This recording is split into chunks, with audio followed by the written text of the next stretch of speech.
नमस्कार. सखी सह्याद्रीच्या आजच्या भागात मी चैताली कानिटकर आपल्या सगळ्यांचं मनपूर्वक स्वागत करते. आदिदेव नमस्तुभ्यं प्रसीद मम भास्कर, दिवाकर नमस्तुभ्यं प्रभाकर नमोस्तुते. या सुभाषितात सूर्यदेवाचं वर्णन केले. हे सूर्यदेवा, आम्ही तुला वंदन करतो. तू दिवाकर आहेस, तू प्रभाकर आहेस, तू आदिदेव आहेस. खरंच हे संपूर्ण जीवसृष्टीचं चक्र सूर्यामुळेच केवळ सुरू आहे आणि आपण सगळे स्वतःला भाग्यवान समजलो पाहिजे, कारण आपण भारतासारख्या देशात राहतो जिथे सूर्याच्या प्रकाशाची मुळीच कमतरता नाही. या सूर्याच्याच प्रकाशातून मिळणाऱ्या सौर ऊर्जेचा जर आपण वापर करायला शिकलो ना, तर आपल्याकडच्या मर्यादित ऊर्जा साधनांवरचा ताण निश्चित कमी होईल.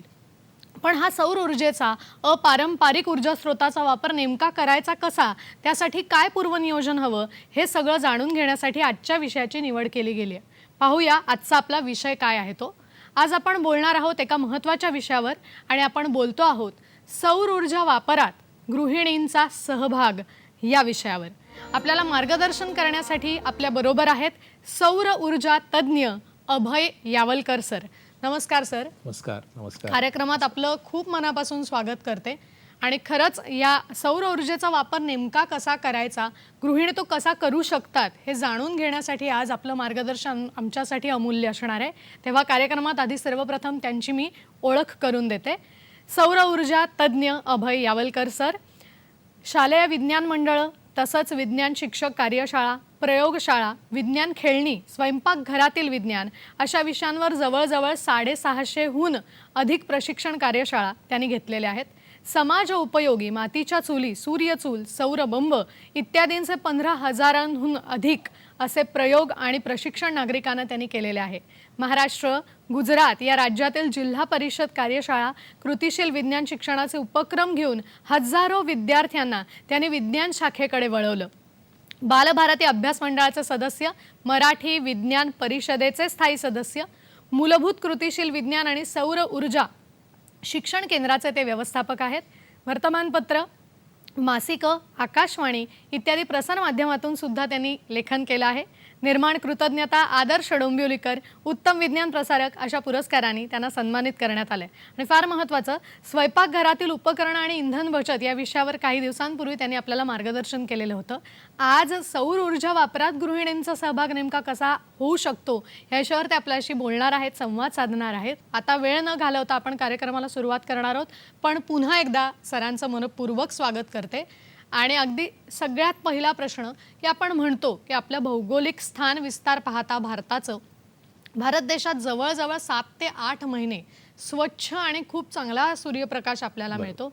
तर मला हाच प्रश्न विचारायचा आहे की भारतात सौर ऊर्जेचा वापर मुळात शक्य आहे का, आणि सूर्य इतकी प्रचंड उष्णता आणि प्रकाश आणतो कुठून, तर काय सांगाल सर?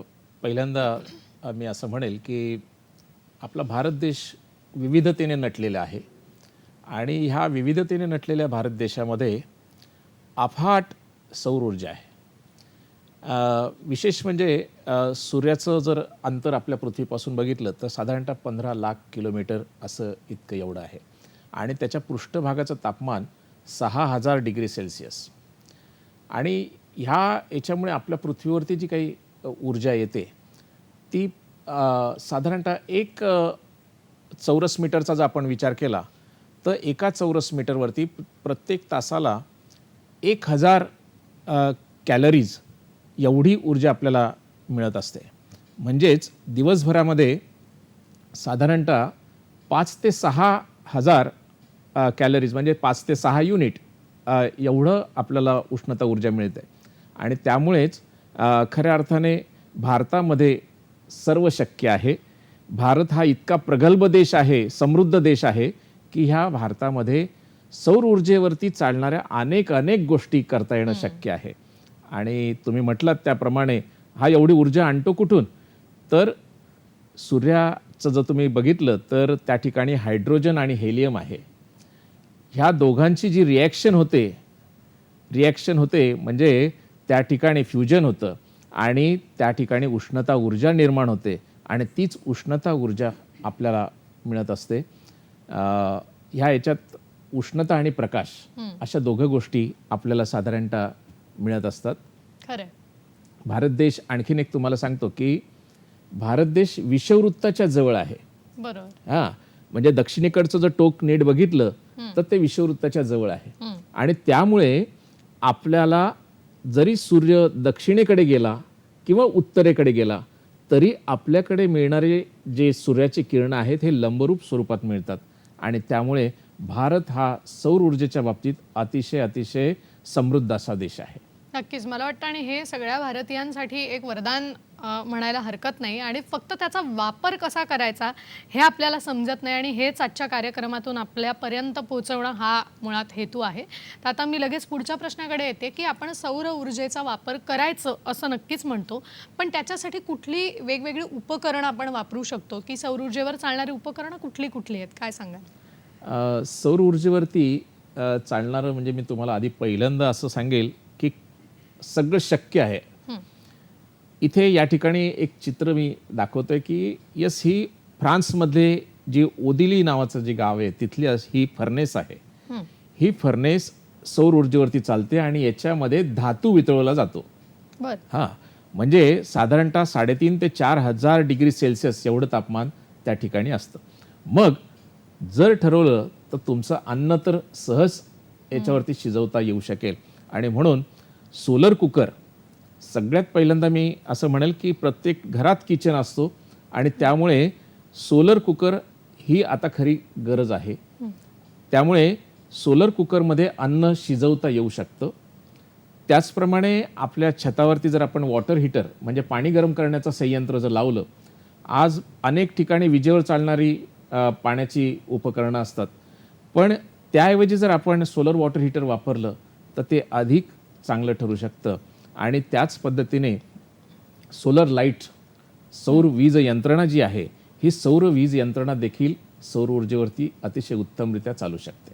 नाही, खरं सांगायचं तर आता असं काही नाही उरलंय की जे सौर ऊर्जेवर चालणार नाही. वेगवेगळे प्रयोगांच्या माध्यमातून संशोधनाच्या माध्यमातून ही सगळी सौर ऊर्जेवर चालणारी उपकरणं पुढे येत आहेत. आता तुम्ही विषय काढला होता की सौर कुकर जे जर आपल्याला अन्न शिजवता येतं तर मला नेमकं यातला फरक जाणून घ्यायचा आहे की कार्यक्षम चूल असेल किंवा सौर चूल असेल तर हे नेमकं काय आहे, तर याबद्दल आम्हाला मार्गदर्शन करा. ओके. सर्वात प्रथम म्हणेल की कार्यक्षम चूल ही मातीची चूल आहे आणि मातीच्या चुलीमध्ये आपण लाकूड जाळत असतो, कोळसा जाळत असतो.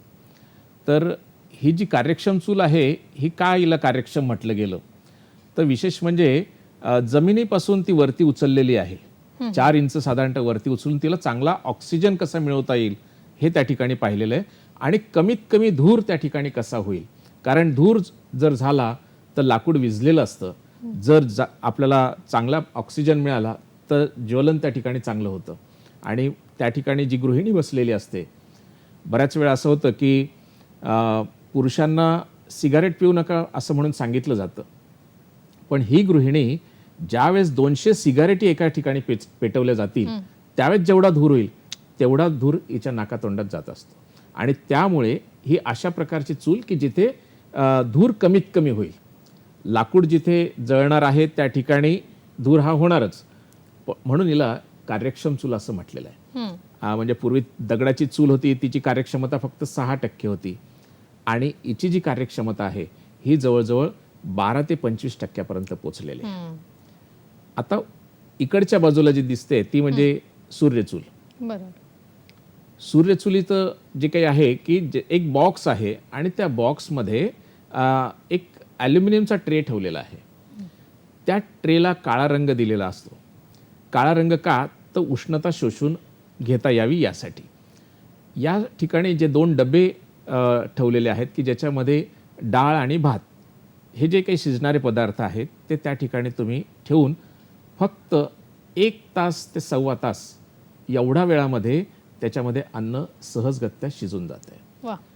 आणि मी तुम्हाला मुद्दामून सांगेल की याच्यात जे आपण हायजेनिक फूड म्हणतो की ज्याच्यामध्ये जीवनसत्व असलं पाहिजे, ते जीवनसत्व ह्या सोलर कुकरमधून तुम्हाला खूप चांगल्या पद्धतीने मिळतं. आणि म्हणून पुढच्या काळासाठीची ही एक मोठी इन्व्हेस्टमेंट आहे. नक्कीच. आत्ताच तुम्ही म्हणालात तसं, की डाळ आणि भात हा अक्षरशः 1.5 ते 2 तासात याच्यामध्ये खूप चांगल्या पद्धतीने करता येतो. पण बऱ्याच गृहिणींना किंवा सर्वसामान्यांना सुद्धा हा प्रश्न पडत असेल कदाचित, की मग फक्त डाळ-भात शिजवण्यासाठीच आम्ही सौर कुकरचा वापर करायचा का? मग इतर कुठलं अन्न याच्यावर शिजू शकतं किंवा शिजवता येऊ शकतं? तर याविषयी काय आम्हाला सांगाल आपण? सूर्यचुलीमध्ये शाकाहारी आणि मांसाहारी दोघेही प्रकारचं अन्न शिजवता येतं. हं. आणि मगाशी ज्या पद्धतीने म्हटलं की जीवनसत्व, कारण आम्ही आज कितीही पैसे दिले तरीसुद्धा आज बाहेर खूप चांगलं आपल्याला मिळेलच याची शाश्वती राहिली नाही. आणि म्हणून जर खरोखर चांगल्या गोष्टी जर आपल्याला हव्या असतील, कारण भविष्यामध्ये मी एकच म्हणतो की तुम्ही जी तरतूद कराल ती ऊर्जेच्या बाबतीमध्ये करा. आणि ऊर्जेच्या बाबतीतली ही तरतूद तुमची निश्चित फायदेशीर ठरणार आहे. ह्या सूर्यचुलीमध्ये जसं शाकाहारी आणि मांसाहारी अन्न शिजतं, तसंच याच्यामध्ये काही गोष्टी भाजता देखील येतात. बरं. मगाशी मी सोलर कुकरमध्ये शेंगदाणे ठेवलेले होते. शेंगदाणे तुम्हाला लाल काळे झालेले दिसणार नाहीत, पण शेंगदाण्याची चव अक्षरशः इतकी सुंदर लागते की जसे काजू खावेत अशा पद्धतीने शेंगदाण्यांची चव लागते. रवा भाजता येतो. त्यानंतर तुम्ही जर ठरवलं तर याच्यामध्ये आंबा पोळी, फणस पोळी ते देखील याच्यामध्ये चांगल्या पद्धतीने तयार करता येतं. आणि म्हणून एक असं आहे की तुमच्याकडे सिलेंडर येतं, तर सिलेंडर आता हळूहळू तुम्हाला कमीच करावं लागणार आहे, कारण भविष्यामध्ये हे ऊर्जेचे स्रोत संपुष्टात येत आहेत. मी एकच उदाहरण फक्त तुम्हाला देईल की पूर्वी रेशन कार्डावरती 20 लिटर रॉकेल मिळत असायचं, केरोसिन मिळत असायचं. मात्र आज केरोसिन दिसेन असं झालंय. याचाच अर्थ असा म्हणायचा की पारंपरिक इंधनं संपुष्टात येऊ लागलेली आहेत. त्याचं हे द्योतक आहे. आणि म्हणून मला माझ्या नातवंडांसाठी, माझ्या मुलांसाठी जर तरतूद करायची असेल तर सौर ऊर्जा ही अतिशय महत्त्वाची. हाच ह्या याच्यातला मोठा फायदा आहे. नक्कीच. खरंच आहे. आपण या गोष्टी विज्ञानात शिकतो, परंतु त्याची अंमलबजावणी करायला कुठेतरी आपण धजत नाही. तर ती जर शिकलो तर मला वाटतं सगळ्यांनाच पुढच्या भविष्यात सगळ्याच भावी पिढीला याचा फायदा होणार आहे.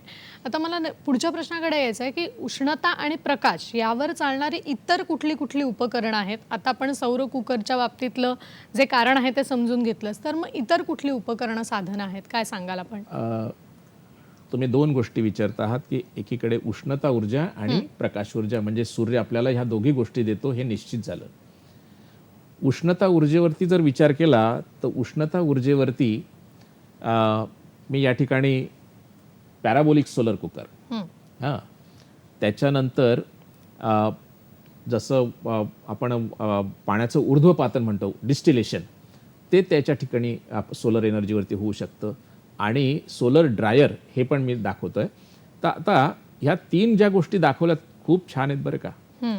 कारण जर कदाचित उद्याला मला गोड पाणी मिळालं नाही तर मला समुद्रात असलेलं खारं पाणी गोड करावं लागेल. आणि त्याच्यासाठी म्हणून वॉटर डिस्टिलेशन प्लांट हा फार महत्त्वाचा ठरणार. दुसरी गोष्ट, या ठिकाणी पॅराबोलिक सोलर कुकर दाखवला आहे. पॅराबोलिक सोलर कुकर मागचा भाग एकच आहे की शेफलर नावाचा एक सायंटिस्ट होऊन गेला की ज्याची ही टेक्नॉलॉजी आहे. आणि आज माउंट अबू, तिरुपती बालाजी, शिर्डीचे साईबाबा संस्थान या ठिकाणी 50-50 हजार लोकांचा स्वयंपाक ह्या टेक्नॉलॉजीवरती होत आहे. क्या बात आहे. आणि त्यामुळे करोडो रुपयांचं इंधन या संस्थानांचं वाचतंय. शिवाय मुख्य म्हणजे जो त्या ठिकाणी लाकूड किंवा जे डिझेल जाळलं जायचं, तर त्या ठिकाणचं जे कार्बन उत्सर्जन आहे, आज महत्त्वाचं ते आहे की कार्बन इमिशन थांबलेलं आहे. आणि त्यामुळे ही उपकरणं, अजूनही विजेवरची काही उपकरणं आहेत. म्हणजे आज आपण बघतोय की पाण्यावरती म्हणजे विहिरीवरती चालणारा जो पंप आहे हा देखील आता सोलर एनर्जीवरती चालू लागला आहे. मोबाईल्स चार्जिंग, आज ज्याच्यासाठी खूप मोठी वीज आपण वापरतो आहोत. आणि घरातले जे काही सगळी उपकरणं आहेत, ही सर्व उपकरणं आता सौर ऊर्जेवरती चालवता येत आहेत. म्हणजे याच्यात AC देखील, म्हणजे AC सांगण्यामागचा उद्देशच एक आहे की AC साठी लागणारी जी वीज आहे ही जास्त स्वरूपात लागते, त्याच ठिकाणी जास्त करंट वापरला जातो. आणि म्हणून जर हे AC चालला तर बाकीचे सर्व उपकरणं घरातली जी आहे ती सौर ऊर्जेवरती चालणार हे निश्चित आहे. नक्कीच. मला वाटतं आत्ता त्यांनी उदाहरण दिलं त्याप्रमाणे अगदी छोट्या छोट्या घरापासून ते मोठ्या संस्थानापर्यंत किंवा इतर मोठ्या ठिकाणी सुद्धा ही उपकरणं जरा वापरली तर इंधन बचत तर होईल आणि फार महत्त्वाचं की हे सगळं जे आपण वापरतोय ते पर्यावरण स्नेही असं तंत्रज्ञान आहे ज्याचा पर्यावरणाला सुद्धा कुठल्याही प्रकारे धोका संभवणार नाही. या विषयावर आपण सरांकडून असंच मार्गदर्शन पुढेही घेत राहणार आहोत. फक्त वेळ झाली एका छोट्याशा विश्रांतीची. कुठेही जाऊ नका, लगेचच परत येतोय. पाहत राहा सखी सह्याद्री.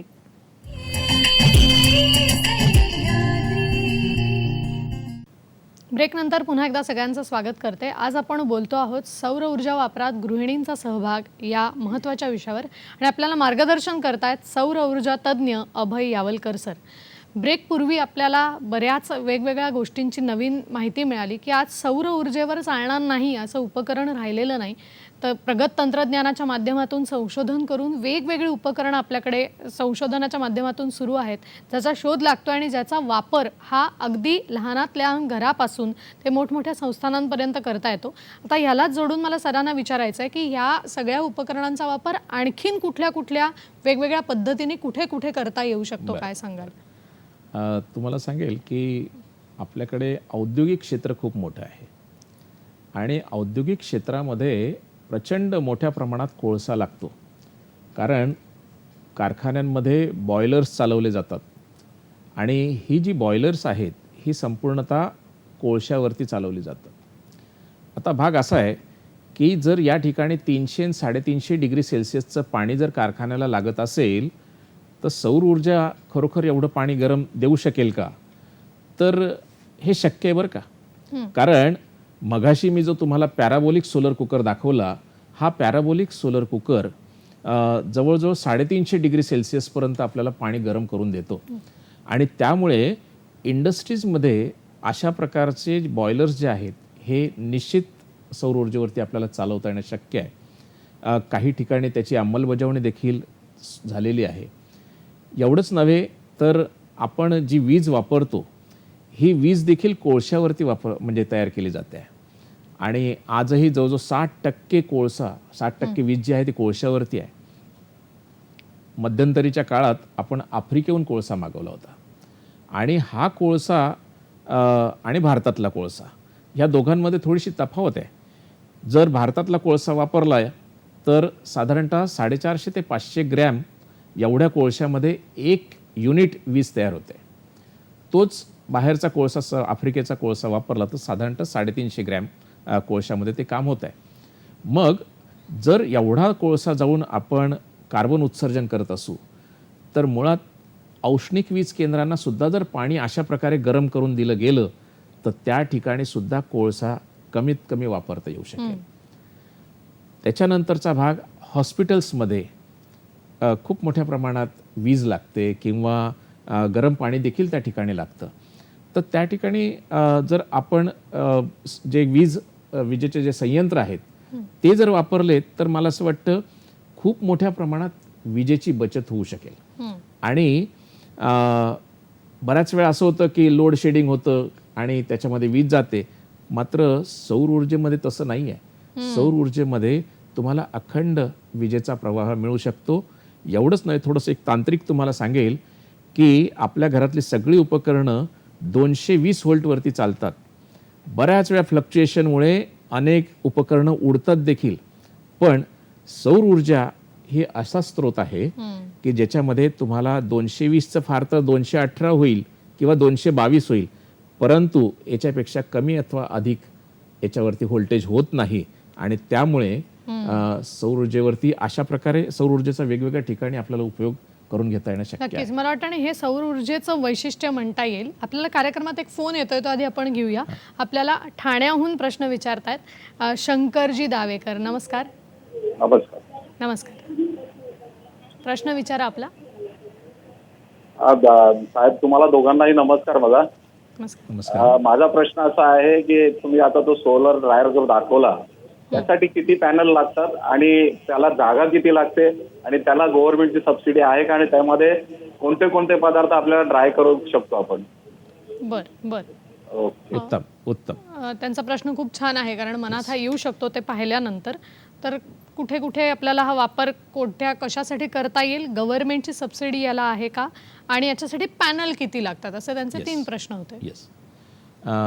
बघा सर, तुमचा अतिशय छान प्रश्न आहे आणि ही काळाची गरज आहे बरं का, ड्रायर वापरणं देखील. कारण आज काही काळामध्ये म्हणजे एकूण पावसाळ्यात किंवा हिवाळ्याच्या काळात भाज्या खूप निर्माण होतात, उत्पादित होतात आणि त्यावेळेस त्या सडतात. तर त्याऐवजी जर वाळवून त्या भाज्या वापरल्या तर पुढच्या काळात त्या उपयोगात येतात. तर तुम्ही विचारलं की याच्यासाठी खरोखर पॅनल्स किती लागतात, पण पॅनल्स मी असं म्हणेल, ते जे विजेचे पॅनल्स त्या ठिकाणी जे दाखवले होते ते फक्त छोटे छोटे पंखे चालवण्यासाठी. तुम्ही किती मोठा ड्रायर म्हणजे तयार करणार आहात, कारण त्या ड्रायरची क्षमता किलोवरती. 5 किलो तुम्हाला भाजी वाळवायची आहे, 50 किलो वापरायची आहे का 5000 किलो तुम्हाला भाजी वाळवायची आहे, त्याच्यावरती याचा संपूर्णतः आकार साधारणतः ठरणार आहे. तुम्हाला मगाशी मी सांगितलं की एका चौरस मीटरला 1000 कॅलरीज एवढे मिळतात आपल्याला. आणि जर तुम्ही 1 किलो भाजी वाळवायची असेल तर मला असं वाटतं हा 1 चौरस मीटरचा आकार त्यासाठी पुरेसा झाला. आता याच्यामध्ये जे काही पॅनल्स दाखवलेले आहेत तर तुम्ही त्यानुसार साधारणतः किती पंखे लावणार आहात, याच्यासाठी खूप मोठ्या पॅनल्सची आवश्यकता नाही. याच्यात छोटे छोटे पंखे की जे अगदी तुमच्या कॉम्प्युटरला वगैरे जो पंखा असतो तशा प्रकारचे छोटे DC फॅन याला लावायचे असतात आणि त्यामुळे अगदी 5 वॉटचा पॅनलसुद्धा त्याला चालणार आहे. दुसरी जी गोष्ट आहे की याचं जे कॉस्टिंग तुम्ही एक म्हटलात, तर आपल्या परिसरातलं जर साहित्य वापरलं तर 1 चौरस मीटरचा हा जो ड्रायर आहे हा साधारणतः एक 18 ते 20 हजारामध्ये अतिशय उत्तमरित्या तयार होऊ शकतो. आणि त्याचा वापर नुसत्या भाज्या वाळवत नाही, तर तुम्ही फणसपोळी आहे किंवा आपण पपईचे गरे वगैरे आहेत, त्यानंतर कांदा. आज नाशिक वगैरे ह्या परिसरामध्ये कांदा खूप मोठ्या प्रमाणात काही वेळा सडतो, तर त्यास कांदासुद्धा त्याच्यात वाळवता येतो, लसूण वाळवता येतो, त्याच्यानंतर किसमिस, मनुका, बेदाणा, सांगली वगैरे ह्या परिसरात सुद्धा अशा प्रकारचे सोलर ड्रायर खूप मोठ्या प्रमाणात आता सध्या वापरले जात आहेत. खरं आहे, मला वाटतं. आणि तुम्ही म्हणालात ती फार महत्त्वाची गोष्ट आहे की ही कुठेही खंडित होणारी वीज नाही आहे. हा आपला पूर्ण कायमस्वरूपी अखंडित चालणारा असा एक मोठा स्रोत आहे. आणि याच दृष्टीने मला विचारायचं की आत्ता जसं आपण सोलार ड्रायरचं एक उदाहरण घेतलं, तर तसं गृहिणींना किंवा बचत गटांना या उपकरणांचा साधारण कशा पद्धतीने फायदा होऊ शकतो. आणि त्यालाच जोडून मला हाही प्रश्न विचारायचा आहे की सगळे मुद्दे एका गोष्टीशी येऊन थांबतात आणि तो मुद्दा अर्थातच असतो अर्थकारण, पैशांचा, की किती खर्च येईल, मग त्याला गव्हर्नमेंटची सबसिडी मिळेल की नाही, मग ती जी वीज आहे त्यातून सौर ऊर्जेतून मिळणारी ती अखंडित किती कालावधीपर्यंत चालेल. तर ह्या सगळ्या माझ्या शंकांचं निरसन पण करावं. बघा, मी थोडंसं असं म्हणतो की सबसिडी, कारण मगाशी पण त्या सरांनी सबसिडी विचारली होती. सर आता तसं म्हणाल तर सबसिडी फक्त आणि फक्त जे इलेक्ट्रिकचे जे सोलर पॅनल्स आहेत त्याच्यासाठी सरकार देतं आहे. पण ते पण कसं आहे तुम्हाला थोडक्यात सांगतो की आपण आज या ठिकाणी बसलेलो आहोत. इथून जर 4 किलोमीटर रेडियसचं म्हणजे डायमीटर व्यास झाला त्याचा 8 किलोमीटर, ह्या परिसरात जर इलेक्ट्रिकचा खांब जर कुठेही नसेल तर त्या ठिकाणी 75% सबसिडी आहे. मला असं वाटतं आपण सगळेजण शहराच्या आसपास राहतो आहे आणि इलेक्ट्रिकचा खांब नाही असं आता फार थोड्या जागा राहिल्या आहेत. म्हणजेच खऱ्या अर्थाने जे ट्रायबल एरियामध्ये राहत आहेत त्यांच्यासाठी खऱ्या अर्थाने आता सबसिडी आहे. मग आपण सबसिडीसाठी थांबायचं का? तर मुळातच मी म्हणेल, तुम्ही सबसिडीसाठी थांबलात तर थांबलात, तेवढ्या काळात तुम्ही तुमचे पैसे वसूल करून घेणार आहात. त्यामुळे मी सर्वांना अगदी विनंती करून सांगेल की सबसिडीच्या मागे धावू नका.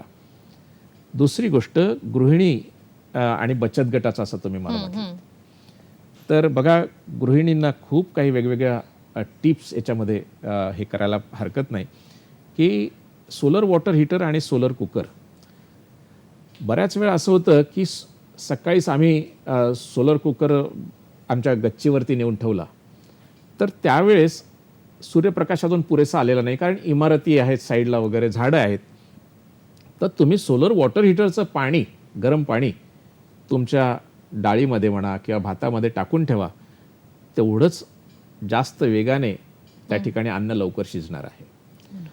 आता मगाशी मी ज्यावेळेस बोललो की डाळ, भात, भाजी ह्या 3 गोष्टी मी असं म्हणेल 100% न जाता मला जर माझ्या ताटातलं 75% अन्न शिजवून मिळत असेल सोलर कुकरमध्ये, तर बचत गटांनी अशा प्रकारचे मोठे सोलर कुकर किंवा पॅराबोलिक सोलर कुकर सिस्टीम ही जर बसवली तर मला असं वाटतं की पूर्णतः जो काही इंधनाचा खर्च आहे हा बचत गटांचा वाचेल आणि तुम्ही मोफत असं हे इंधन वापरून जास्तीत जास्त नफा आपल्या गटासाठी मिळवू शकाल. नक्कीच. आणि मला वाटतं गृहिणींना याचा खूप जास्ती उपयोग होईल. आपण याच्या अर्थकारणाकडे येऊया, पण आपल्याला एक प्रश्न येतोय. शिवानंद वसदार प्रश्न विचारतायत निपाणीहून. नमस्कार. हा नमस्कार मॅडम, पत्रकार शिवानंद वसर बोलतो नेपाळहून. माझा प्रश्न असा आहे, काही ग्रामीण भागामध्ये त्या ठिकाणी लाईट वगैरे काय नसतो, पण महिला जे उद्योजक आहेत त्यांना काहीतरी असं करून दाखवायचं, त्याच्याकडे सगळं असतंय, पण तिथं काय करता येत नाही लाईट नसल्यामुळे. मग त्या ठिकाणी त्यांनी सौर ऊर्जेचा वापर करून त्यांनी एक महिला उद्योजक महिला म्हणून बनू शकतात काय? किंवा आता घरामध्ये जे महिला स्वयंपाकासाठी वापरत असतात त्यांनी इलेक्ट्रिक वस्तू वगैरे, त्यासाठी सुद्धा सौर ऊर्जेचा वापर करून त्यांना काही सरकारकडनं म्हणजे ते डिस्काउंट वगैरे असं मिळतं असं म्हणतात, ते खरं आहे काय? म्हणजे लाईट बिलमध्ये वगैरे कपात करता येते का असं विचारतात मॅडम, काय सांगाल? नक्कीच. मला वाटतं याच आपण मुद्द्याकडे येत होतो की बचत गट असतील किंवा आता त्याने एक प्रश्न छान विचारला की ग्रामीण महिला, कारण गावागावात तुम्ही मगाशी म्हणालात तसं की शहरात इमारतींचं इतकं जंगल पसरलेलं आहे, पण गावामध्ये त्या तुलनेने मोकळी जागा अधिक आहे आणि सूर्यप्रकाश सुद्धा भरपूर आहे आणि आपल्याकडे ग्रामीण महिला सुद्धा बऱ्याच प्रमाणात आहे. तर त्यांना एक उद्योजक म्हणून पुढे येता येईल का? याच्यामध्ये एक संधी आहे का? काय सांगाल आपण? छान. शिवानंद साहेब, खूप छान. बघा, ग्रामीण भागासाठी अनेक योजना सरकारच्या आहेत आणि तुमची मशिनरी कुठल्याही परिस्थितीत बंद राहणार नाही अशा पद्धतीचे सगळे सोलर पॅनल्स जे आहेत ना, ते तुम्हाला निश्चित मदत करणार आहे. मी थोडंसं मागे जातो की सोलर फोटोव्होल्टाईक सेल जर 20 वर्षापूर्वी म्हटलात तर त्यावेळेस 350-400 रुपये वॉट असा मिळत होता. आज हाच सोलर सेल फक्त आणि फक्त 18 ते 20 रुपये, 25 रुपये प्रति वॉट इतका स्वस्त मिळतो आहे. त्यामुळे मी तुम्हाला असं म्हणेल, जर तुम्हाला गावामध्ये जर एखादा चांगला उद्योग चालू करायचा असेल, तुमच्या महिलांना उद्योग द्यायचा असेल, तर सोलर पॅनल्स बसवून घ्या की ज्याच्यामुळे वीज निर्मिती सुरू होईल आणि तुमची सर्वच्या सर्व मशिनरी त्या सौर ऊर्जेवरती चालू शकतात. हे मी या ठिकाणी तुम्हाला अगदी याच्याने सांगेल, विश्वासाने सांगेल, कारण आज अनेक इंडस्ट्रीजच्या वरती अशा प्रकारचे सोलर पॅनल्स बसवले गेलेले आहेत. त्यामुळे तुम्ही जो गावामध्ये उद्योग सुरू करणार असाल तो जरूर करा. तुम्ही जे काही म्हटलात की बँकेकडनं काही आपल्याला किंवा याच्यात सवलत मिळेल का, तुम्ही ग्रामीण भागात राहत आहात, त्यामुळे तुम्हाला अशा ह्या योजनेमध्ये सौर ऊर्जेवरती देखील जे अनुदान म्हणतो तशा प्रकारचं अनुदान निश्चित मिळेल, हे मी तुम्हाला खात्रीशीर सांगतो. क्या बात आहे. येस. म्हणजे हा किती मोठ्या प्रमाणात उपयोग होणार आहे आणि एक उद्योजक म्हणून महिला उद्योजकही याच्यात पुढे येऊ शकतात. फक्त याचा सजगपणे वापर करायला सुरुवात करायला हवी, एवढंच काय ते महत्त्वाचं आहे. मला वाटतं आपण अर्थकारणाविषयी बोलूया. फक्त वेळ झाली इथे एका छोट्याशा ब्रेकची. कुठेही जाऊ नका, लगेचच परत येतोय. पाहत रहा सखी सह्याद्री.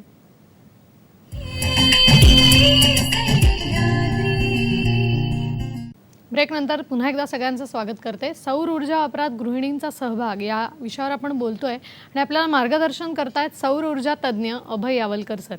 यावलकर सरांनी ब्रेकपूर्वी आपल्याला अनेक गोष्टींची माहिती दिली होती आणि आपण एका महत्त्वाच्या मुद्द्यासाठी येऊन थांबलो होतो आणि तो मुद्दा अर्थातच होता अर्थकारणाचा. कारण या सगळ्या उपकरणांचं साधारण कितीपर्यंत खर्च जाऊ शकतो, पुन्हा याचा कालावधी टिकण्याचा किती असतो, असे एक मनात प्रश्न सगळ्यांच्या असतात. तर याच्याकडे आपण येऊया सर, काय सांगाल?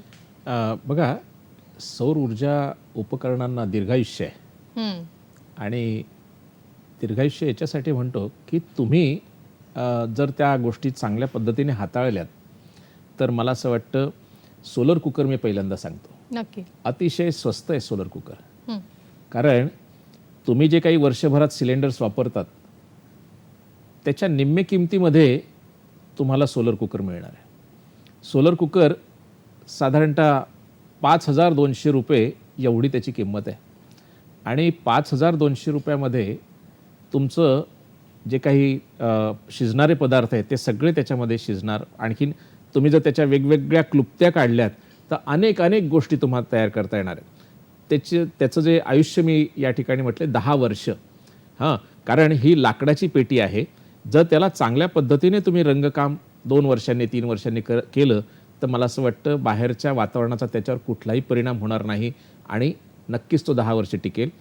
आणि आपल्या भारतामध्ये खरं तुम्हाला सांगतो, आपण बऱ्याच वेळा म्हणतो की पावसाळा 4 महिने असतो, परंतु पावसाळा 4 महिने नाही आहे खरोखर. आणि त्यामुळे आपल्याला फक्त 40 ते 50 दिवस पावसाळ्याचे सोडले तर किमान 300 दिवस तरी आपल्याला उत्तम उष्णता ऊर्जा आणि प्रकाश ऊर्जा मिळते. आणि त्यामुळे 8 महिने जरी आपल्याला हे वापरता आलं तरी खूप झालं. आणि साधारणतः दर वर्षाचा जर हिशोब काढला तर 6,600 रुपयाचा तुम्ही गॅस नक्की वाचवाल. वा. आणि तुम्ही 10 वर्षभरामध्ये आजच्या किमतीने जर म्हटलात तर कमीत कमी 60,000 रुपये खर्च वजा जाता तुम्ही निश्चित त्याच्यात वाचवू शकणार आहात. म्हणजे सौर उपकरणं ही तुम्हाला तुमची गुंतवणूक शिवाय त्याचं व्याज आणि आणखीन कितीतरी परतावा देणारी अशी आहेत. दुसरं जे उपकरण आहे त्याचं अर्थकारण असं सांगतं की त्याची 125 लिटरसाठी साधारणतः आपल्याला 30,000 रुपयाचं ती यंत्रणा बसवून घ्यावी लागते. आणि त्या यंत्रणेमध्ये एक पाण्याची इन्सुलेटेड म्हणजे आवरण असलेली टाकी असते आणि कॉपरचे पाईप्स असतात. गावाकडे काही ठिकाणी जिथे पाण्यामध्ये क्षार आहेत अशा ठिकाणी काचेचे पाईप त्यांनी दिलेले आहेत. पण एकच मला फरक याच्यात सांगायचा आहे की जिथे तांबं जेवढं पाणी जास्त गरम करून देईल तेवढी काच गरम करणार नाही. आणि त्यामुळे जे फ्लॅट प्लेट कलेक्टर ज्याला म्हणतात, ज्याच्यामध्ये कॉपर ट्यूब्स आहेत, ते जास्तीत जास्त पाणी गरम करून देतात. तर ते साधारणतः 30,000 रुपयाचं युनिट आहे आणि 15 वर्ष असं इतकं त्याचं आयुष्य आहे. दरवर्षी किमान तुम्ही ज्या 1600 ते 1800 युनिट एवढी वीज पाणी गरम करण्यासाठी आपण वापरतो तर त्यातून आपण 11,000 रुपये साधारणतः दर वर्षाला वाचवू शकू. म्हणजेच 15 वर्षात जवळजवळ 1,35,000 1.5 लाखाच्या आसपास समजा एवढे पैसे आपण साधारणतः त्याच्यातून वाचवतो आहोत. कारण हे गरम पाणी 60 ते 70 डिग्री सेल्सिअसचं असतं. आपल्याकडे दूध थंड येतं, पिशवीतून येतं. जर तुम्ही एका पातेल्यात पाणी घेतलं, गरम पाणी घेतलं आणि त्याच्यात ही पिशवी ठेवून दिली तर ते दूध गरम करण्यासाठी कमीत कमी एनर्जी लागेल. अशा कितीनं काय गोष्टी तुम्ही जर ठरवल्यात तर करू शकतात. अन्न भिजवून ठेवायचं आहे किंवा आणखीन दुसऱ्या गोष्टी, एखाद्याला काहीतरी शेकायचं आहे तर ते गरम पाणी तुम्ही त्या ठिकाणी घेऊ शकता. खरं तुम्ही म्हणालात ते की आपण कशा क्लुप्त्या वापरतो आणि कल्पकता दाखवतो त्याच्यावर आपला अधिकाधिक सौर ऊर्जेचा मिळणारा वापर सुद्धा वाढणार आहे. Correct. तर हे फार महत्वाचं आहे. आपल्याला एक फोन येतोय. दादा उबाळे आपल्याला जामखेडून प्रश्न विचारतायत. नमस्कार. नमस्कार. माझा असा प्रश्न आहे की सौर ऊर्जेवर चालणारी कोणती उपकरणे आहेत ज्यांचा वापर गृहिणी घरामध्ये करू शकतात याबद्दल सांगा. नक्कीच. मला वाटतं मी पण आता याच मुद्द्याकडे येणार होते की हा मनात नक्कीच प्रश्न असतो की घर बसल्या, घरात बसून आम्ही कुठली उपकरणं वापरू शकतो. काय सांगाल याविषयी? एक अर्थकारण आपण जे पूर्ण करूया आणि मग तर याच्यामध्ये आणखीन एक जो महत्त्वाचा भाग मला सांगायचा आहे की वीज निर्मिती. आणि वीज निर्मितीमध्ये साधारणतः आपण सामान्य कुटुंबी, मी असं लक्षात धरतो की ज्याच्या घरामध्ये टीव्ही, फ्रीज आहे आणि साधारणतः त्यांनी जर ठरवलं 1 किलोवॉटचं संयंत्र बसवायचं तर 80,000 रुपये खर्च आहे. याच्यामध्ये आपली वीज आपल्या हातात राहणार आहे. म्हणजे तुम्ही बटन दाबाल त्यावेळेस तुम्हाला वीज आहे. कारण 2 प्रकारे सध्या काम चालू आहे. एक ऑन ग्रीड आणि ऑफ ग्रीड. अच्छा. तर ऑन ग्रीडमध्ये तुम्ही वीज वितरणाला ती वीज देतात आणि ऑफ ग्रीडमध्ये ती वीज आपल्याकडेच ठेवतात. वीज वितरण कंपनीला दिल्यानंतर ती वीज आपल्या हातात राहत नाही. म्हणजे लाईट गेले तर आपल्या घरी सोलर असूनही आपल्याला अंधारामध्येच राहावं लागणार. ऑफ ग्रीडमध्ये मात्र तुम्ही ज्यावेळेस वीज गेलेली आहे त्यावेळेस बटन दाबलं तर तुमची वीज मात्र तुमच्या घरात दिवे लागलेले असणार आहे. त्यामुळे हा जो सगळा खर्च लक्षात घेतला 80,000 रुपये आणि त्याचं आयुष्य तुम्ही लक्षात घ्या 30 वर्ष आहे. नवीन नवीन ॲडव्हान्स टेक्नॉलॉजी येते आहे आणि त्यामुळे त्याची कार्यक्षमता सुद्धा खूप वाढलेली आहे.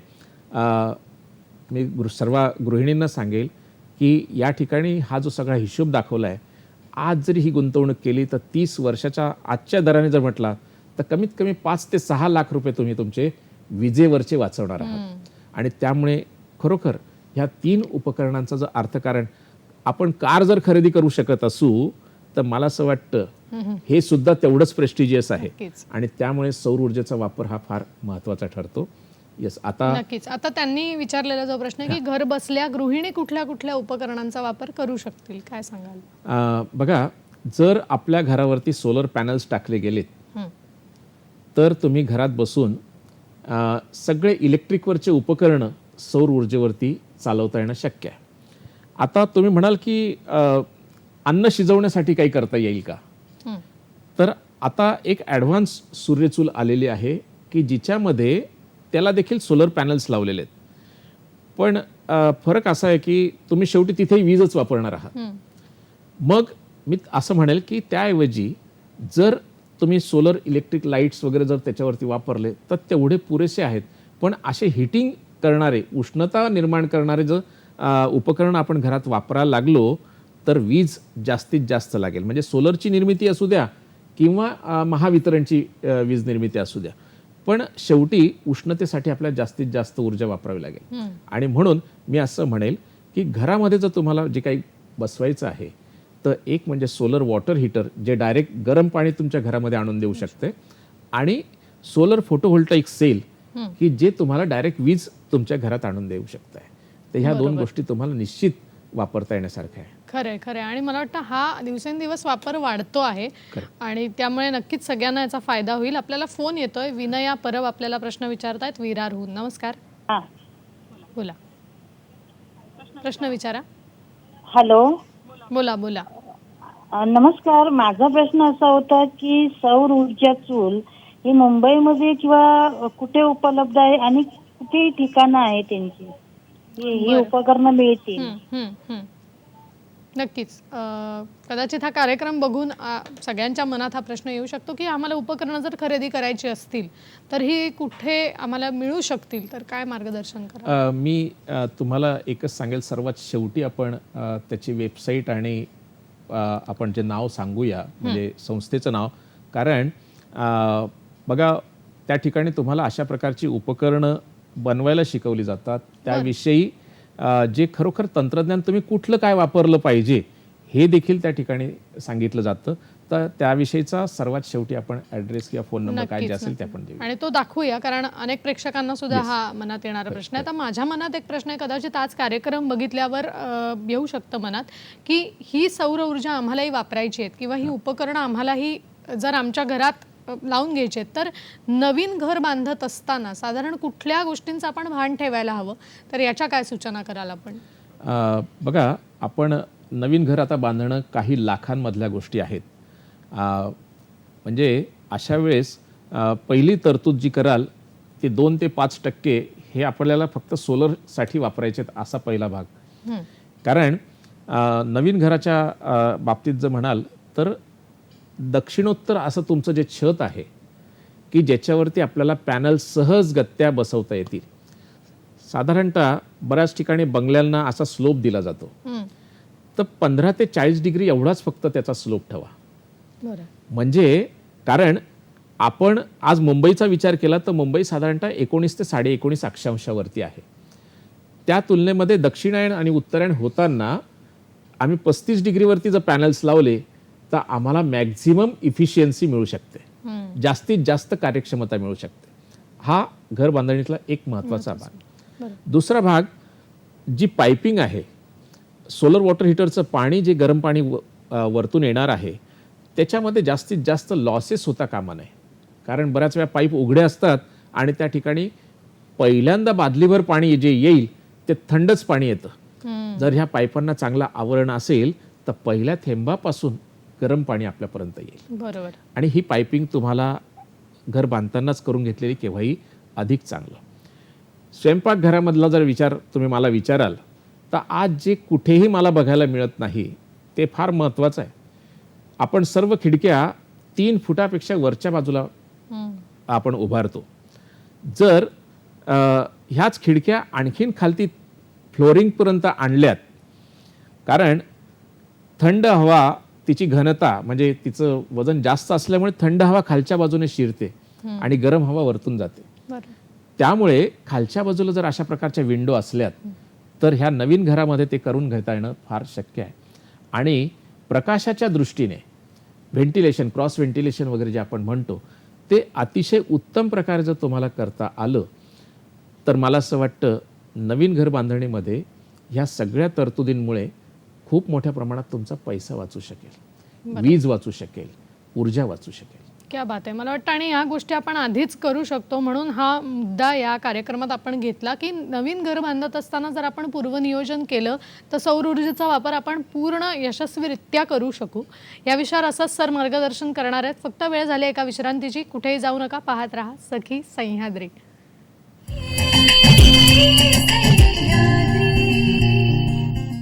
ब्रेक नंतर पुन्हा एकदा आपण आपल्या विषयाकडे वळतोय. सौर ऊर्जा वापरात गृहिणींचा सहभाग याविषयी आपण बोलतोय आणि मार्गदर्शन करतायत सौर ऊर्जा तज्ज्ञ अभय यावलकर सर.